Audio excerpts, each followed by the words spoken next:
I never want to write about, I distrust ideas.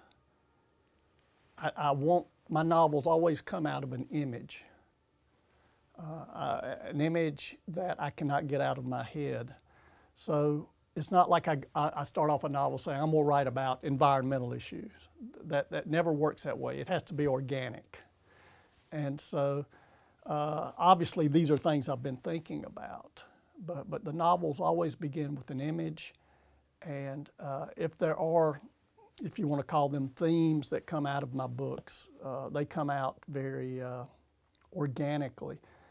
But I certainly, as I've mentioned, I'm very aware of what's happening, not only in my region, but in the United States, and particularly in, as I said, Serena and The Cove, those two novels. I really was talking about what was happening with America.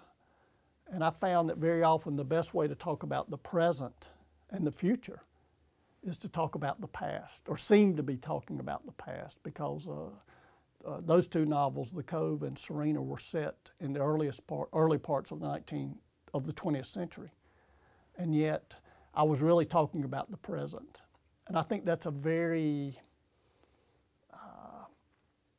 subversive way to write about the present, because the reader has this illusion that we're talking about something in the past, and you hope the reader has a moment when he or she realizes this book's not really about the past, it's about the present and perhaps the future.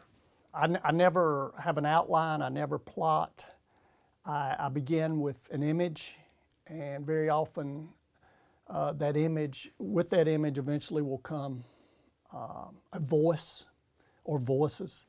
But I never want to know where I'm going, because it's like life, in a sense. You don't know where it's necessarily going. You think you may know, and I find that I work very often. I work by instinct, but I do have one thing that seems to get me through times when the novel seems about to collapse, or I seem to have hit a dead end.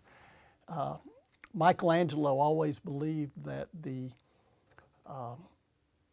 when he saw the great big block of marble, he believed the statue was already in it. All he had to do was chip away and find it. If I have an image, as in my novel Serena, I had an image of a woman on horseback. That's all I had. I believed that if that image was powerful enough, I had the whole novel in my head. All I had to do was to find it, or to wait, and it would show itself. And whether that's true or not, I don't care. I make myself believe it's true.